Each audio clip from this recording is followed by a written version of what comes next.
Go. No, your hair's straggly. There's not a lot I can do with that. Right, here we go. There we go. We're Dave the Rave here, roving the rock and beyond, to infinity and beyond, or at least to the mainland and beyond. And in this case, to the mainland in the same country as I'm living in, instead of actually in England and Shire. And like last time I spoke to Morag, and Morag is my wee sister. So apart from that, who are you, Morag, and what on earth are you doing? Why am I interviewing you? Why?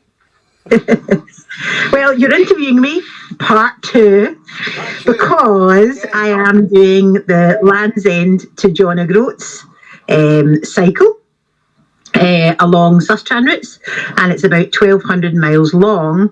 And today I have arrived in Scotland. Yay! So this is 18 or 19. This is 19. Okay, there we go.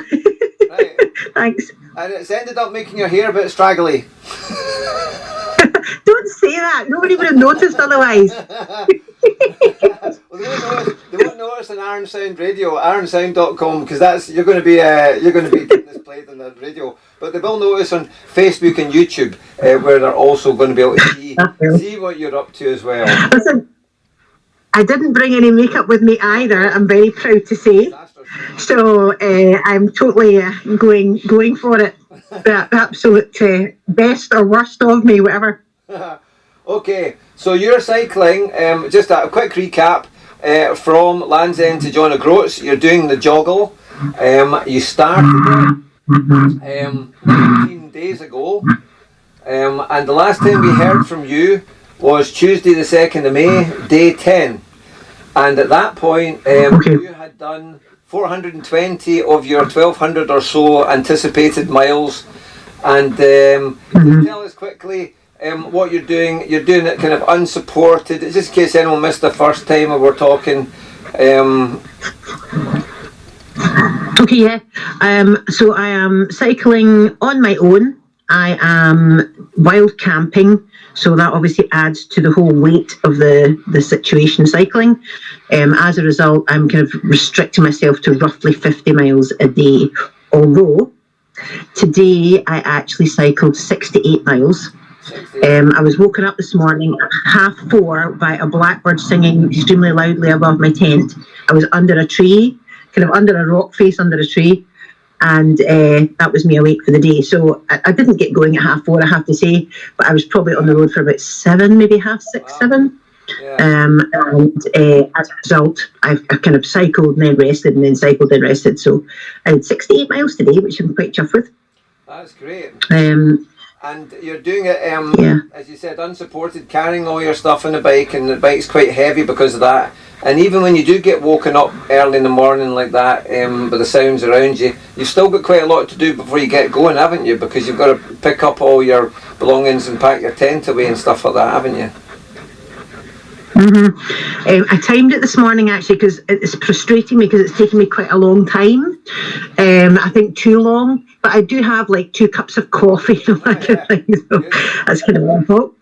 But I timed myself this morning, and it took me from deciding right go to actually moving. It was an hour. Oh, that's pretty good. Which is okay. Yeah, it's a wee bit quicker setting up actually than it is pulling down. Yeah. But yeah, an hour's okay from start to finish. Okay. Everything's on the bike.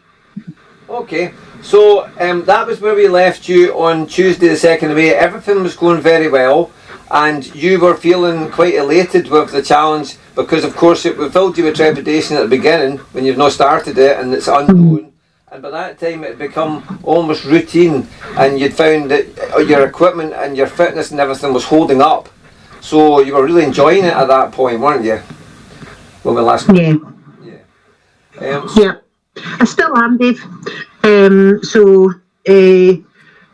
Since I last spoke to you, so I think I was at Worcester. Maybe that was roughly where I was. So I kind of went up north from that, and I went to Nantwich, which is the kind of like a canal that I was on. And then at that point, I kind of broke away from my Sustran route, my standard Sustran route, and I took a slightly different path, going towards Liverpool. Well, I've got a breakdown So that's here, not me. I've got a breakdown of all your days, and you can just interject if you want to say anything here. So day 11, that was Wednesday the 3rd. You went from Worcester to Bridge North.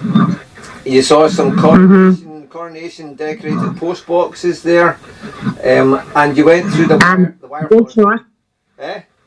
Bridge North is quite famous for its red sandstone, and there are caves in the sandstone. It's very soft, and there are caves there from, I can't actually remember, 410, something like that. So a long, long time, and there were people living in the caves right up until the 1940s. Yes. So yeah. Carry on. Okay, and then you went through the wire forest, and then you were on to day 12, Thursday, the 4th, and you went from Bridge North to Nantwich along the old Severn Railway, the country roads, and bit of noise there. And the Shropshire. Sorry, that's. And the Shropshire Union Canal, and then you camped in the canal, didn't you? Yeah, I did, and I yet another. This is obviously my safe zones. I've discovered canals are obviously safe because they're familiar to me. And that night was a wee picnic area on the canal. It was beside a boat. That's the other thing. It's quite nice to, if there's a boat or two that's occupied, then there's an added element of safety there, where if something were to go wrong, I've got somebody to talk to, you know. So I did chap in a lady's boat and asked her if she would mind, and she said absolutely not. I was a few hundred yards away from her. It wasn't like I was right outside her door. And in fact, she ended up donating to the MS Society. Yeah. She was really kind. So yeah, that was that day. Yep, and of course you are familiar. And then the next day, I went to the Wirral. Okay, so that's when I went away off to the west, and I hadn't quite appreciated how far west I would have to go. And I have to say, that was a tiring day. It was 70 miles, and when I got there, I know it's funny because today is 68 miles, I'm okay, but that day I was just exhausted, absolutely exhausted. I just had to stop for about an hour when I got there just to kind of regain my momentum, you know. Yeah. But it was good there, and it was we went into a campsite that night. Yep. So that's the only time I've actually used a campsite. So that's because I was meeting my partner Niall. He's a softie compared to me. He's a soft Irishman compared to me, the hard Scotswoman. So that was another interesting day. And then the next day, I set off and I went through. So I'd hoped to get a wee ferry across the Mersey. That was kind of part of my plan of the trip, but that didn't work because the ferries. I was there quite early in the morning, and the ferries actually only run early in the morning, Monday to Friday. So that wasn't so good. And then I thought, right, well, I'll get the tunnel. So obviously you're familiar with the Clyde Tunnel. And I thought, right, I'll get the tunnel. And there is a tunnel, but it was shut for bicycles. So that's no good. So then I got so the train actually is a creature underneath, obviously. All right, okay. I can hold the so I got that, and because I really didn't want to cheat, I didn't want to go into Liverpool Central because that's gained miles. So I got off right. It was called Liverpool James Street. It's right at the front, right on the water. Yeah. So I got out there and I kind of carried on my cycle from there. Yep. And you went along Southport Promenade and then along some flat, quiet roads, and you ended up camping at the River Loon. And again, thanks to another boater friend. Yeah. So that's Professor Martin. He used to live in Bowling with me. Well, not with me. He lives in a lifeboat, and he he lives that area. To be honest, I didn't cheat. That's wrong. But what happened was I got picked up by Niall, and then we went north to Lancaster. He picked me up at Preston. We went north to Lancaster to stay the night there, and then the next day he took me back down to Preston. The next cycling day, we took a day off in Liverpool, and then the next cycling day, Niall dropped me at Preston, and then I carried on kind of thing, went back up towards Lancaster, through Lancaster, and then carried on a wee bit from there. Yes. So that was my last day on the canal. Yeah. So Yeah, so we're at day 16, Monday, that was last Monday, Preston to Tutefield, and it was rainy and you got soaked. Take it up from there. Okay, so yes, you're right. I was on the Lancaster Canal. Tutefield is the extreme end of the Lancaster Canal. It's like a dead end. You can't go any further. Arrived there. Actually, I did get soaked, but fortunately, it had been dry for about half an hour before I got there, so it gave you a chance to kind of dry off. And my gear is good enough that if anything in my bags as I go is keeping dry, so that's quite good. So got to Tutefield, which is right beside the M6, extremely noisy. I mean, really noisy with traffic. Yeah. I chapped in this guy's boat. He was actually on the other side of the canal, so it was slightly less noisy. And he was absolutely delighted to let me use a wee bit of his grass. So I camped by the canal that night. He had a lovely dog, so that was quite nice. And it was nice to be able to feel a bit safer. Yeah. It's not like I felt unsafe, but like tonight even, camped just beside a road but behind some trees. Now, you know, I'm assuming that most people in the world are pretty decent and hopefully the baddies aren't coming this way tonight, but you know, it's obviously possible that something could go wrong there. Whereas, you know, in this little, you know, open space beside the canal with a boater who I'm comfortable with, it means I can have a wee bit of a lie-in the morning, don't feel like I have to get up and go, and I don't want to get in people's way, that kind of thing. So that was a nice night to be able to just kind of relax that way. It rained actually when I was there, but here's like a picnic table and an umbrella there, so I just sat underneath that and had my dinner, and it was all good. That was a good night. The other thing of note there was that you were cycling quite a bit with no hands on the handlebars. Is it a long time since you've done that? Okay, so I've never been able to do that. I didn't ever master that technique as a child. So when I get in my 50s, I've been trying to learn how to do no hands. Because I'm doing longer cycles, it helps a lot to be able to sit up and get your back straight. So I've actually, to be honest, I thought I'd mastered it and I was doing brilliantly. You know, so in the kind of last 6 months, I might take my hands off the handlebars in the canal and be able to go as far as half a mile, something like that, you know. So I thought, yeah, that's good. But I'm travelling with a sleeping bag and a kind of bag with all my electronics and all my kind of things that I don't want stolen on the front and the handlebars. So it's obviously throwing that off a wee bit. And I've tried a couple of times and nearly come off the bike a couple of times. I thought, well, that's stupid. I can't do that. But that day, no, it wasn't that day actually, Dave. I think it was the day before that Niall had been carrying, my partner had come down to support me, and he'd been carrying the bags in the car. So that allowed me to have nothing on the handlebars and, you know, ease my back that day. Yeah, that's good. I can tell you it's pointless trying to cycle with anything on your handlebars because it's just disastrous. I know that from personal experience. It's never going to work. It's hard just to stay on the bike at all if you've got things swinging about in the bars. Well, to be honest, they're quite well balanced. You know, they attach either side of the handlebars. It's not like just one wee random thing. Okay. It's been designed specifically for that. So it's actually okay. It just isn't okay to let my hands off, that's all. Okay. So I think you'd be surprised actually if you had to ride it with it. It's okay. Well, we're on to day 17. That was Tutefield to Great Ashby, going through Cumbria, over the Howgill Fells and the Orton Fells with the wild ponies. Okay, so again, that was a nice, well, I say that it was a nice cycle, it was a nice day, but the M6 was within view for most of the day, so you kind of up one side in the hills and then underneath the M6 and then up the other side in the hills. But it was still very pleasant because it was sunny, and you know, I'm not on the motorway or on an A road. I'm on very quiet roads. I had a really lovely picnic actually up looking onto the M6, and I did think, gosh, I'm surprised how lovely I feel this is. If you were to take the M6 out of it, it was all extremely pretty, you know. Yeah. And there was a paraglider, and then there was some kind of RAF plane, you know, one of these ones that do these fly paths incredibly quickly and skillfully. They went right over my head, so I kind of added to the day. So that was a nice day. And then that night, that was camping in the pub the pub garden. So I arrived in Great Asby and I'd asked a couple of people any ideas, and they said, I think the pub would let you do it. So I popped into them and they were absolutely excellent. They said no problem at all.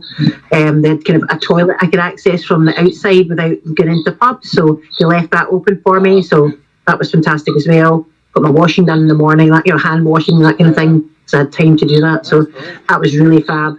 Again, another safety. Actually, that was my longest lie. I woke up.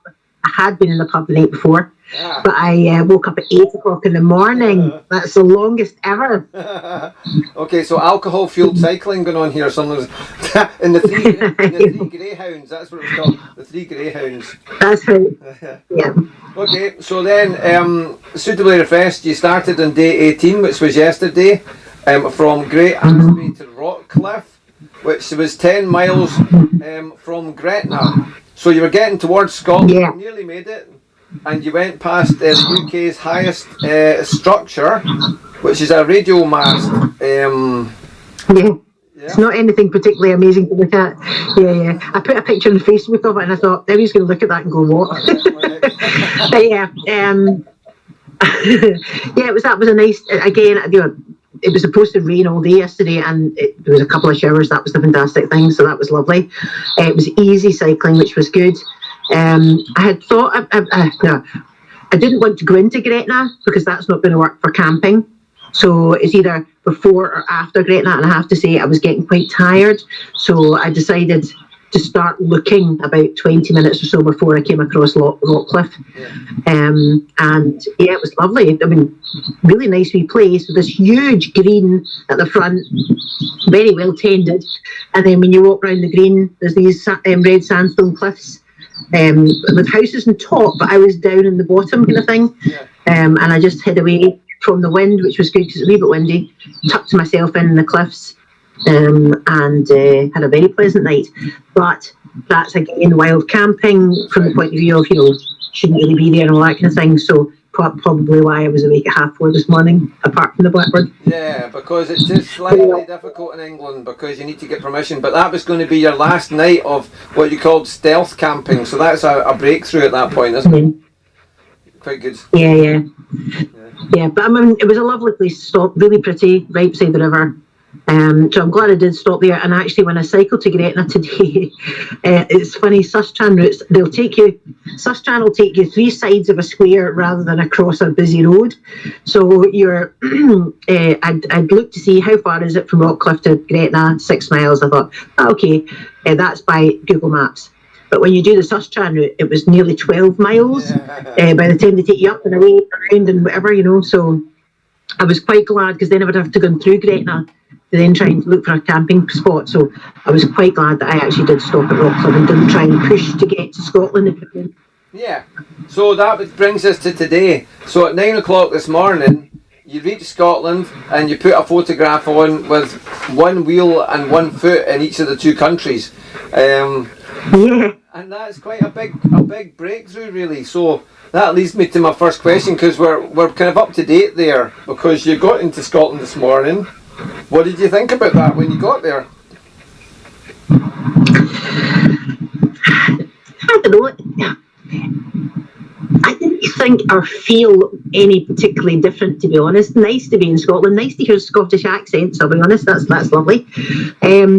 What I did notice almost immediately is the amount of space that we have. Yeah. See, travelling through England, everything, it's like every bit of space seemed to be given a purpose, let's just say. So it was either a garden or a green or a field or something. But there was very little space. Like if I was cycling along thinking, I wonder if I'm going through these fields, I wonder if they'll find a wee bit that nobody's using. It's quite difficult to do that. Yeah.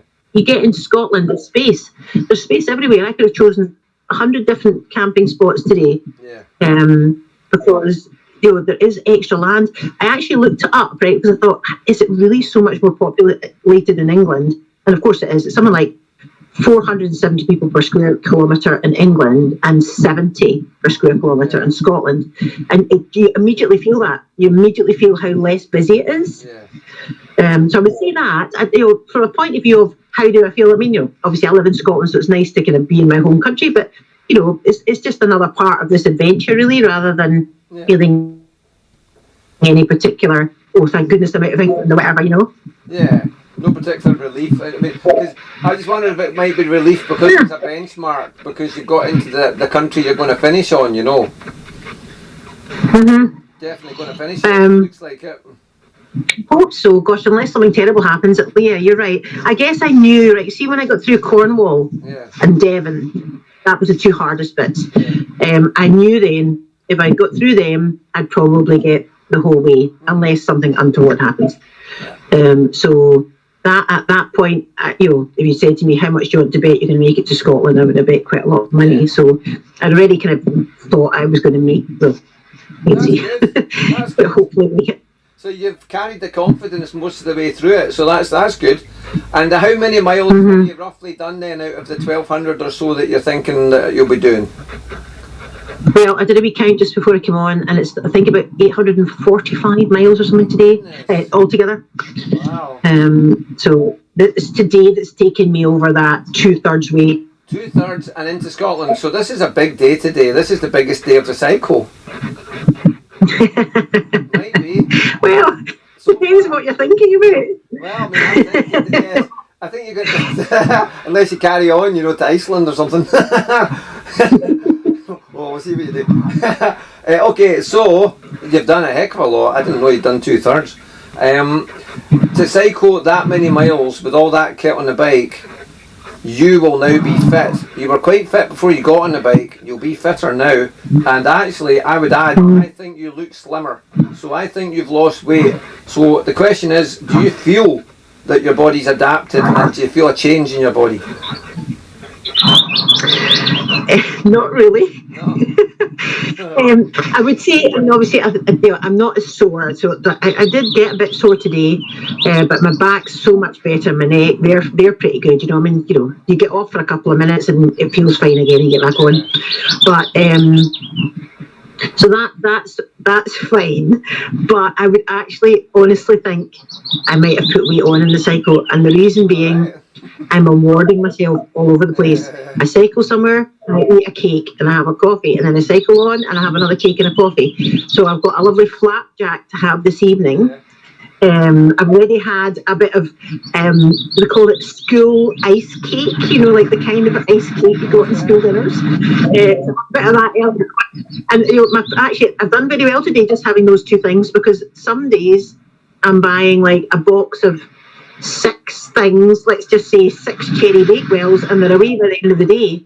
So my problem is, if I buy something like that, I eat the whole blooming lot. Packet shortbread, gone. You know that. So I'm trying to go into bakers and just buy one thing. It's a bit hard in supermarkets to buy one thing, but it's like a big cake. But bakers are better at that, so that's what I did this morning. I found a baker's and bought a couple of cakes, so that small cakes, so that I control myself a wee bit better. So no, I would say I think I put weight on. My cycling shorts feel a little bit tighter than they were at the beginning, but I did lose. So because I was going to be doing the cycle, I did aim to lose 10 kilos before I started, which is probably why I'm looking a bit thinner. And I did do that, especially getting nearer to the time of the cycle. The last kind of 10 days, I was kind of doing quite a bit of training, eating sensibly. So I really was quite, you know, I hit my kind of target that I was hoping for.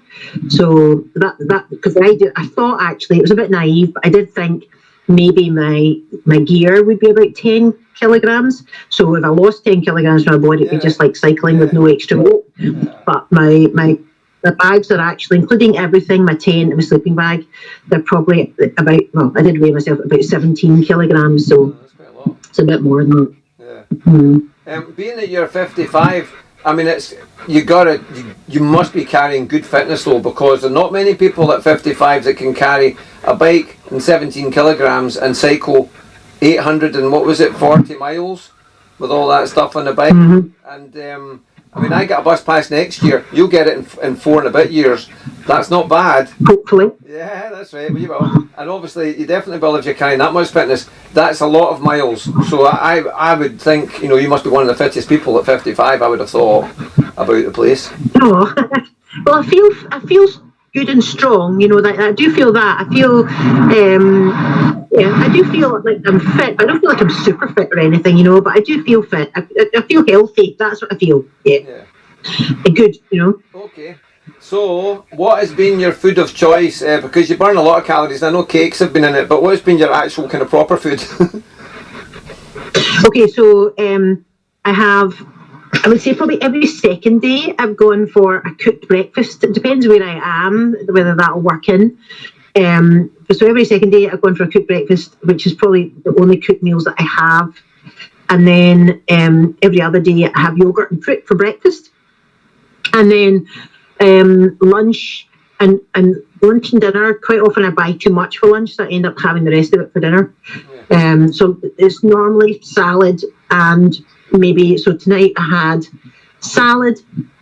I had a kind of pre-made up seafood salad type thing, a bit like a prawn cocktail, but different seafood in it. And I had a packet of ham. And it was extremely tasty, I have to say. And I've got my flat black.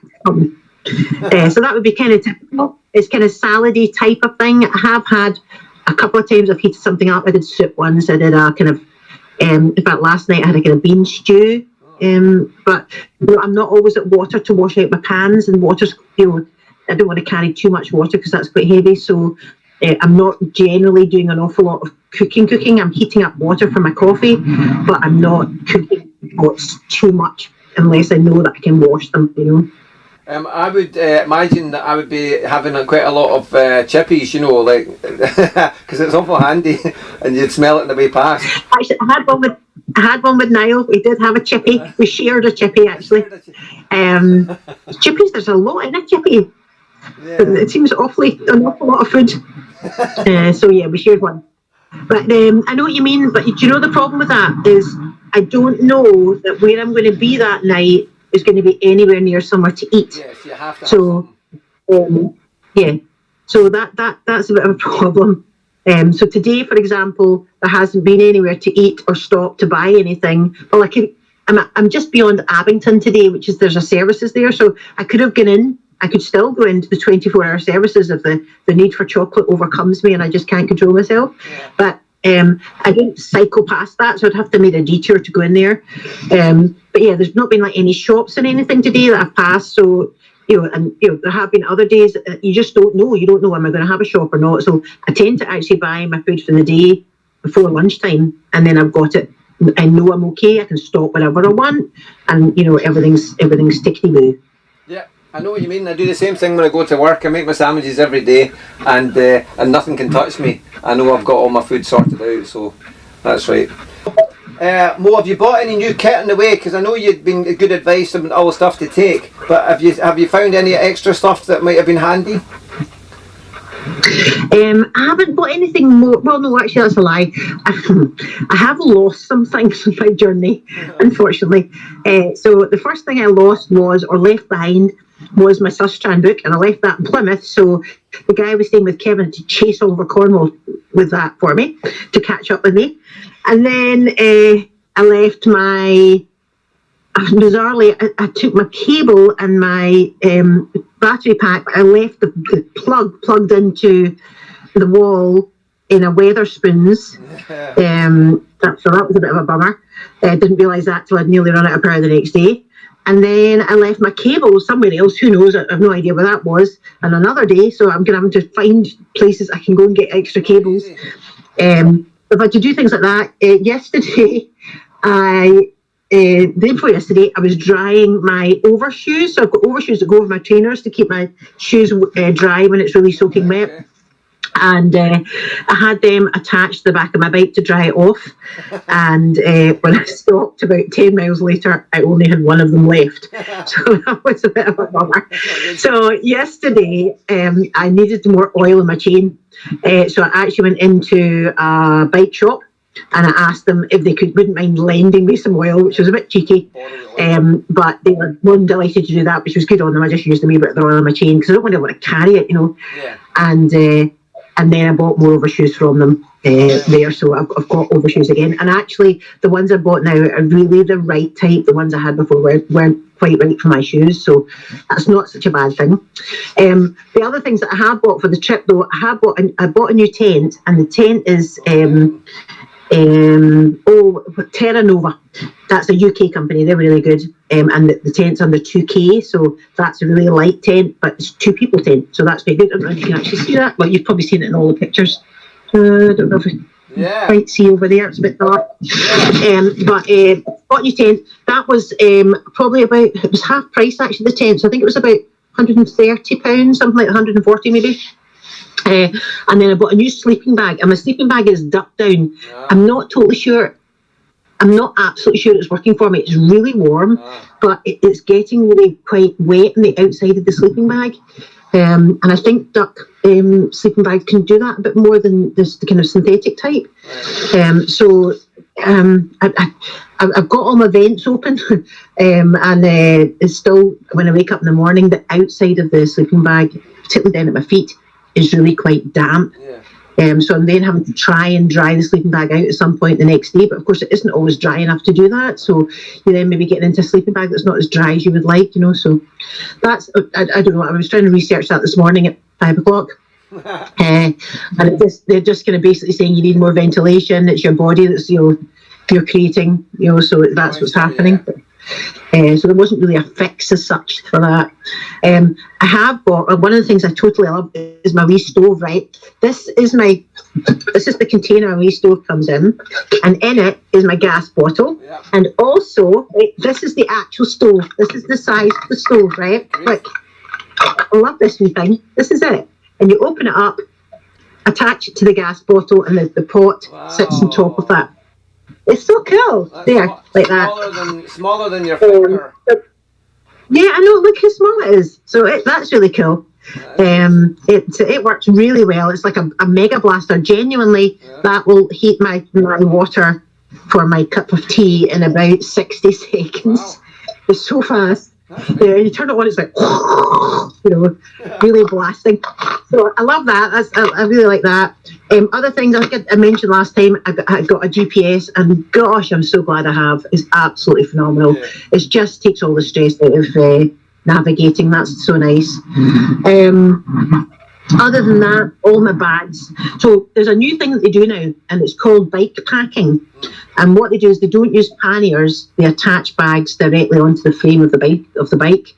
And I've partly done that with my ones and my handlebars, but I have got panniers at the back. But I know that a lot of people have like a hoop coming out of the back of their saddle, and then they attach something to that, and that's a lot lighter, obviously, because you're not with the weight of the frame and the to support the panniers and all that kind of thing. Maybe eventually, I mean, my bags are really great, so I'm quite happy to keep using them, but maybe eventually I might try and lighten up a wee bit to that. We'll see. Okay. Yeah, all good. Well, certainly the 2-man tent makes sense to me, because that means you can put your belongings in there and they don't get stolen, so you want that extra space, don't you? Yeah. And I'm locking my bicycle onto part of it inside as well. Yeah. So if somebody wants to steal the bicycle, they've got to kind of cut a bit of my tent. So yeah, I mean, that wouldn't be ideal, but it makes it a bit more difficult. That would be quite bad. The bike disappears. Do you use any lights in the bike during the day? Because it must be difficult to charge them if you do. But I just wondered, To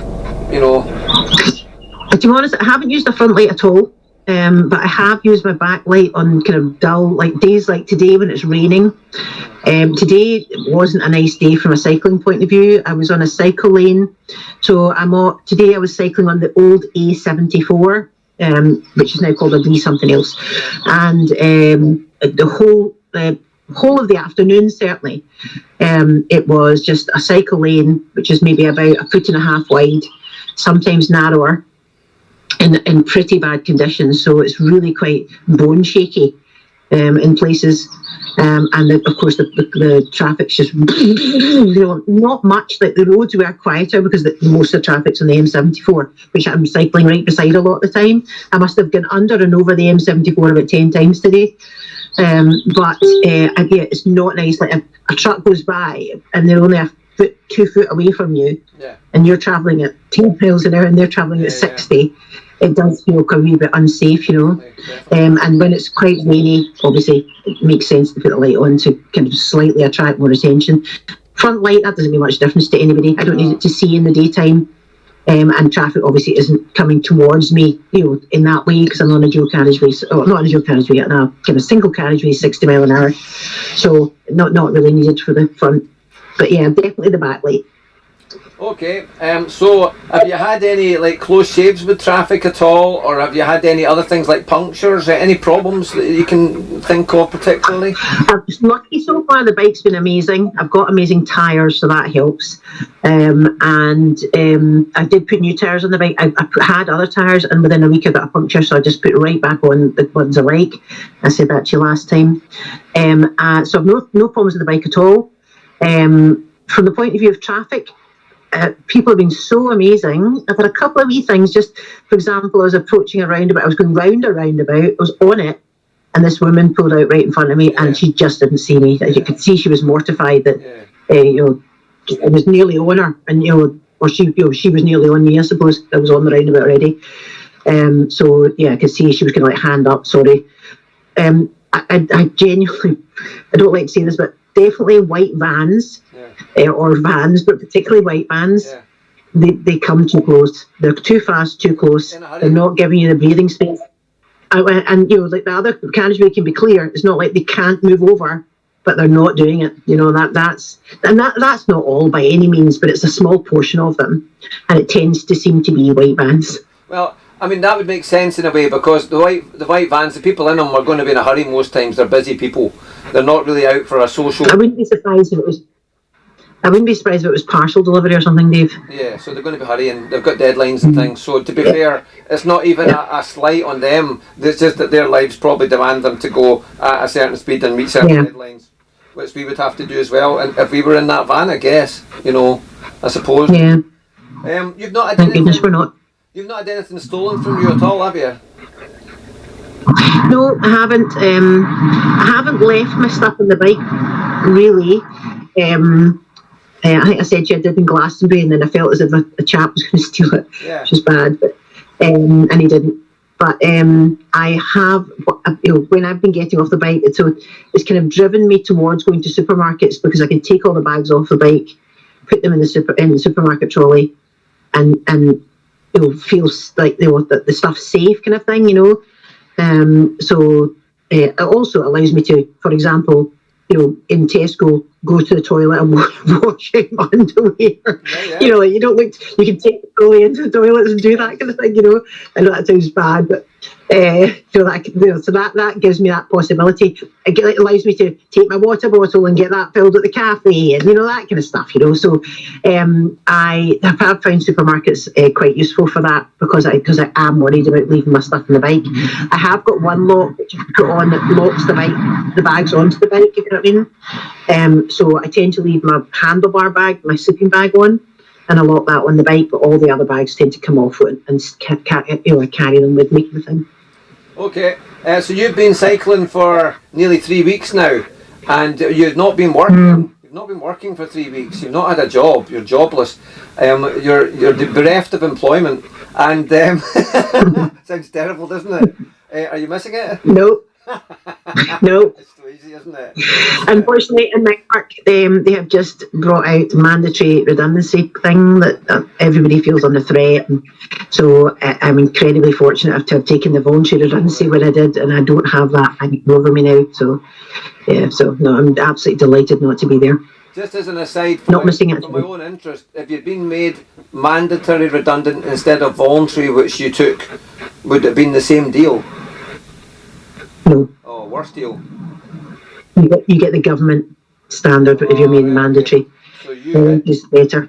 You got the golden ticket. That's so to give you an idea, yeah. So I got the equivalent of 9 months' pay when I left, and if I were to be made mandatory redundancy, it would be about 5 months' pay. Okay. Great. So that was good. All good. So you're not missing it, and I know that because you're just having a wonderful time, aren't you? So you're right. That's right. This is brilliant. So is this something that you could do long term? Could you just keep going to Iceland and Greenland if they were joined on? Well, no, maybe not there, but I think I could actually. So I had a very interesting talk with two ladies yesterday, and it was quite strange actually, because we were all eventually going to Glasgow, but we saw each other going the opposite direction, which is a bit weird. But they were going more towards the lakes, and I'm not. I was kind of going more kind of up towards the west, so that's why it worked out that although we're both going to Glasgow, we're going the opposite way. And they were interesting actually. So one of them is married, and they, in fact, sorry, the two of them, the two girls, met in India, both of them on cycling holiday. One of them was in a tandem with her husband, and the other one is, does solo riding kind of thing, and she's from Canada. And the girl from Canada seems to have gone all around the world. And I said to her, so I was kind of talking about England and the, stealth camping and all that kind of thing, and she said that she's never had any bother in any country in the world, and she has cycled a lot. So that was quite interesting to hear. And I said to her, well, what about Europe? How have you found that? Because she's done a lot in South America, Southeast Asia, across America, like Northern America. That they were both recommending, to investigate a couple of routes across America. You never know. And they were saying things like they want to attract cyclists, so they'll give you free camping, and then you go and get your baby and your food there and that kind of thing. So that could be quite interesting. So two very well seasoned bikers, female bikers. Both of whom seem extremely comfortable wild camping anywhere in the world. Well, that's a lie, but a lot of places in the world. Right, okay. So, where is it you're going next? Well, where are you exactly right now? I am, what is it called? Abington, just outside of Abington. So my plan tomorrow actually is to get to Glasgow. From here, that's the thought process, and then I'm actually going to. So the next 3 nights is going to be. I've got somebody staying in my boat just now, so I can't really go and stay in my boat. Yeah. But I've asked her if she could just go for one night, and I'll get 1 wee night in the boat. Okay. So I'm going to stay at Niall's house in Glasgow tomorrow night, and then we've got to move the boat the next day because the toilet needs emptied, the toilet tank. Oh, right, okay. So that's Saturday. We're going to move the boat, and I'll stay that night, and then Sunday, but each of the days apart from Saturday, each of the days including Saturday, I'm going to do a cycle. So I'll do Glasgow to Balloch on Saturday. I'll do Balloch to Callander roughly on Sunday, and then I'm going to take a day off on Monday. I've got some things I've got to do on Monday, and then I'll be back to Callander on Tuesday. Somebody's running me. In fact, my older boy Ben, he's going to run me to Callander on Tuesday morning, so I can continue from there, and then it'll be back to the camping. But those 3 nights, actually, I'm going to be staying in houses/boats. That's good. So you'll catch up with all your stuff, get washing done, all that kind of stuff. That's exactly. So I've run out of clean clothes. You're heading up the West Coast next. What are you looking forward to the most up on the West Coast, would you say? The scenery, I think we'd have to say. The scenery and the space. That's what I'm looking forward to. Everybody says, "Oh, Scotland's going to be so challenging for you," and I'm interested to see whether that's going to be the case or not, or whether I feel, this is fine, So that will be, that'll be interesting to see. Yeah. The scenery, Dave, it's got to be. I mean, it's just so beautiful, isn't it? So it's going to be incredible. Yeah. Hopefully, you take your time. Yeah, I'm not totally sure about the cyclepaths, and I'm not sure there'll be dedicated cyclepaths, so the cycling might not be as nice as I think. It might be a wee bit like today, when I'm on a little tiny wee bit of space beside quite a busy road, for some of it anyway. But we'll see how it goes. Okay, so that really just brings us to the conclusion. By the way, when you're looking forward to the things the most, are you looking forward to finishing? That's a big question. Actually, in some ways, no. Right, I've already thought of this. I'm kind of like, shall I slow up a wee bit to make this last longer? I'm not in a hurry, right? So, what am I? It's nice to get to Glasgow tomorrow, because that's a kind of, that's me in my home territory in a way, so that's quite a nice thing. But after that, once I've kind of going beyond calendar days, I don't know, am I going to start slowing up just to make it last a bit longer? Yeah. I might. Yeah. Because actually it's a pleasure to be, out and about. Sometimes it's a wee bit difficult when it's raining, but it's a pleasure to be out. So why would I try and make that short? Why would I hurry it along? I'm not convinced that you've done anything much better than that in your life, actually, and that doesn't mean any insult to the rest of your life. I think this is just rates right up the top, isn't it? Is it? You're having a lot of fun. Yeah. Yeah. Yes, I am. Perfect. 2/3 of the way through and having a wonderful time. Okay, so this is the last bit here, and this is you are raising money. You're doing it obviously for yourself as well, but you want to do the challenge. But you're raising money for multiple sclerosis research.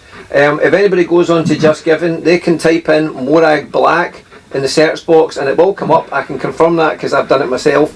It'll come up with 2 Morag Blacks, and you choose the one that's got multiple sclerosis written below it, and that's where your Just Giving page is. I looked that up. You should see me. I've got my red cycling jacket on in the picture. Yeah, and a big smile. So, and I've seen that. So, how much have you raised so far? Well, we we have raised. Everybody has donated. It's just been amazing. About 3,300-ish, that kind of area, which is just amazing. Absolutely phenomenal. I got an email from Just Giving actually to say that we're in the top 5% of fundraisers. Wow. So that's quite cool. And you were aiming at £1,000. Yeah. It was £1,000. Was I know, honestly, I was thinking it might be a bit embarrassing because I might get nowhere near 1,000, so I'm so chuffed that that's done so well. I mean, everybody has just been amazing. Okay, so this is the last word from you, Mo, and then we're off. What would you like to say? What do you think about the size of the support and attention that you've received and all the messages? And the offers. Oh, so nice. The offers of so nice. Offers for me to stay places always seems to be not a place I'm going through. What actually I thought I might do today, I haven't written my wee daily post today, but what I thought I might do is actually put onto Facebook a couple of maps of where I am going, so people, if they wish to offer and actually where I'm going in my path, I would be delighted to take up a patch of green grass. But yeah, that's so kind, and yeah, the wee messages that I'm getting on Facebook are just lovely. The people are so kind, and some people that I've never met before through yourself have just been incredible with wee, encouraging notes virtually every day. Yeah. It's just been amazing. Yeah. And I don't answer everybody, I'm sorry, but I do kind of and I do read them, but it's actually, it surprised me how much I'm on my phone, considering I'm kind of doing a kind of outside thing. So I'm not actually commenting on everybody's comment, but I really do appreciate them. They're absolutely fab. Yeah, to be fair, I mean, you're busy cycling and taking down your tent and just trying to get on with things with no support at all. So you're not going to have lots of time for that kind of thing. But yeah, I've seen you've noticed and you've seen everybody's comments and stuff. I've noticed that myself, so that's fine. Mm-hmm. Great. Yeah, and I do find at night I'm quite tired. Like I was in the pub the other night trying to write the daily report, and my head was going. I could see for somebody actually looking at me. I was like, oh my god, I'm falling asleep here. There's one night I didn't post because I fell asleep in the middle of writing So that's right. Yeah. That's right. I noticed that. Okay, well that's great. We'll make sure we get another update, I think, before you get finished, and we'll see how you're getting on there. Some nice photos of Scottish scenery. Yeah. Okay. Today's is going to be more today's. Yeah. Mm-hmm. Enjoy your Iron Brew and Bridies and square sausage rolls and everything else. Okay, cool. Okay, right. See you later, Mo. Okay, Dave. Okay. Bye. Bye. Bye. Bye. Bye. Bye.